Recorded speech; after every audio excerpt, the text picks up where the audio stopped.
Baruch Hashem, and we continue praying to HaKadosh Baruch Hu the same way that He did miracles la'avotenu.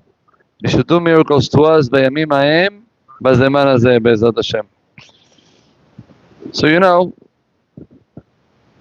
I want to go a little bit deep with you today, and to touch a couple of questions that I believe bothers everyone when it comes across the parasha that we just read. Amen. We have to understand, amen, what was going on with Yosef HaTzadik and the brothers. There is one pasuk in this week's parasha that it has 6 words, and all of the 6 words, they start with Aleph in a row. Okay, so I'm going to let you to look for it. I'm not going to tell you which pasuk it is. But this pasuk speaks about the action of the brothers that they regret for the sale of Yosef HaTzadik. And Chazal is saying, why 6 words start with the letter Aleph in a row? Chazal is saying, listen to this craziness. That for 6,000 years, even though the story of Yosef happened not at the beginning of the creation, but it says, throughout the whole entire creation until Mashiach will come, Am Yisrael will continue suffering the sale of Yosef HaTzadik. And we all know that the Asara Arugei Malchut, the 10 tzaddikim that get killed by the time of the Romans, including Rabbi Akiva, right, and the rest of the Chachamim, they were all Gilgulim of the brothers of Yosef for the sale of Yosef. Thank you. Gilgulim is reincarnation. What's reincarnation? I can explain to you now. So, of course he knows. Of course he knows. So the question is, why Borei Olam was so strict with the brothers? If at the end of the day they did teshuvah, you open up and you'll see their regret. The regret that they made suffer Yosef. They understand that the tzara that they're having is because of the sale. So why Borei Olam is being so strict? What happened to teshuvah? Really, Rabbi Abraham writes down that Yosef never forgive them. That's what Rabbi Abraham writes. He says, Yosef never said mahul. And that's why they want to say that the sin of the brothers remain. What? That's also true. But according to Rabbi Abraham, the reason why we suffered the sin, it's because he didn't forgive them. And by the way, okay, it's very important what you just said, because this is reinforcing the message that whenever a person does something wrong to somebody else, okay, you have to go and ask Mechila, even though the guy is never saying anything. Maybe he's bothered, maybe he's hurt. You gotta approach the guy, ask him Mechila, and you have to hear from him that he's Mohel. But that's one perush. But if you open up Midrashim, you will find the opposite. You will find that Yosef forgive them, and Yosef told them, don't worry, I'm not makpid on you, and everything was mishamayim, and I forgive you. So according to this Midrashim, we have to understand what happened exactly. Why Borei Olam still didn't forgive Am Yisrael. And the Asara Arugei Malchut, the 10 pillars, Chachamim of Am Yisrael, we lost them because of that sin. So I want to tell you an approach that I think Rabbi Eliyahu Lupian brings it down. And it says like this. He says that, as we know, there is a concept called Isurim Memarkim Avonotav Shel Adam, which means suffering that a person passes through his life, it not only forgives, memarkim means he can also remove the negative things that are blocking in between the heart of the person and Borei Olam. Isurim, remove that and make the person do teshuvah. Now listen to this. Says Rabbi Eliyahu Lupian, the brothers of Yosef, they sold Yosef, yes. And when they sold Yosef, they did it not in 1 second. They sat down and they made a bedin. As we all know, they brought the Shekhinah and they made a promise to the Shekhinah, not to say anything to Yaakov. And that's why Yaakov Avinu didn't get any information. By the way, I heard something unbelievable. It says, why the 10 Chachamim that got killed? How many people there were in the cell? 9. Reuven was not there. Someone wants to say that the 10th one is Keneged the Shekhinah. Because the Shekhinah was Kivyachol part. So, when they sat down and they brought the Shekhinah doesn't come if you invite him. No. Have to be that there is a real reason. So what was the reason? Chazal is saying that the reason why Yosef deserved that was because the way how Yosef was acting. Yosef acted in a way of bringing separation in between Yaakov, his father, and the rest of the brothers.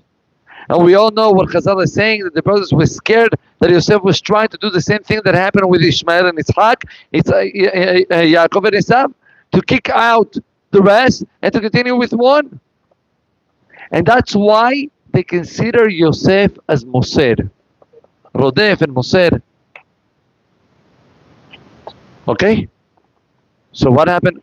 Shem Shamayim, 100%. And because he was a Shem Shamayim, Shekhinah was there. Now listen to this. So if that's the case, so what's the sin? What is the sin? Why they had to suffer? And by the way, why at the end they regret?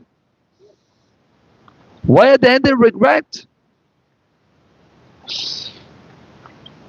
Rabotai, says Rabbi Eliyahu Lupian, unbelievable. Says, you know what was their sin? The first Pesukim of last week's parasha. Yes, of the brothers. The first Pesukim of last week's parasha. It says, ויקנאו בו אחיו, and then וישנאו אותו ולא יחלו דברו לשלום. The brothers of Yosef, they had 2 qualities, negative qualities, in a very refined level. That inside their heart, mamash, in the most deep area, they acted through an interest. Which interest? The interest of kin'ah and sin'ah. Kin'ah, of being jealous that their father was giving extra to Yosef, and that causes the sin'ah, the hatred. Says Rabbi Eliyahu Lupian, when a person acts out of an interest, even though that act can be a correct act because of different reasons, at the end of the day, you're acting out of a negative quality. And that's why he says that the brothers were right. Maybe Yosef had a din of Rodef. And yet, they were guilty because they acted in a non-proper way, inside the heart. When did they start to realize that? They started to realize it when they started to get offering. When they started to get Isurim by having Yosef making them suffer, so he took out all of the blockage and layers that were blocking in between their neshamot and Borei Olam, and they realized that maybe there was something inside the heart that was the real cause of their action. Even though they have all the logic and all the rights and all the chokhmah and all the permits to do the action that they did, but at the end of the day, everything started out of negative qualities. And those qualities, they never asked for mechila. They asked for mechila maybe At the end of the day, they say, well, we sold you with this. And Yosef HaTzadik says, it's fine. I got here because of Borei Olam. And Borei Olam wanted me, and I forgive you. But regarding their midot, that sin that came out of these negative midot, it remained. Chazal are teaching us that whenever a person is acting, even if you're sure that you're acting because that's the right thing to do, ask yourself a second time before you act if there is no interest inside your heart. Many times could happen with your kids, with your spouse, that a person is acting and he wants to rebuke and he wants to say the things. And you have all the rights why to say it. They're acting in that not correctly. The question is inside. What's going on inside? Only you can know. Stop 1 second and check yourself. Huh? And when they realize that, very good. If the Torah is telling us that, it's because why? Very good. Why? Because they get mixed up with those thoughts. You're right. You're right. And at the end of the day, they realize that. They realize it. They did. At the end, they did. But there was no full teshuvah on that. When they regret, what do they regret for? When they regret, they start realizing their mistake. Start understanding that maybe we did things that were not good. But what was our mistake? That they started to think, maybe we did not good because we make suffer our father. Maybe we did not good because Yosef HaTzadik suffered too much. We didn't hear when he screamed at us. But they never ask about themselves. They were never able to get to the point of, we acted out of negative interest. And that's why it was not complete. Their teshuvah was not complete. So, right? That's why I finished with this. I think I told you this in the past. There was once with the great Rabbi Shteiman Zecher Tzadik Livracha. He had a very humble house. Rabbi Shteiman had a very humble house. I was in his house a couple of times. Unreal. Gadol Adol, living like a young avrech with not a penny in his pocket. And the Gadol Ador had many, many, many people that they would love to give him whatever he will ask, and he never allowed.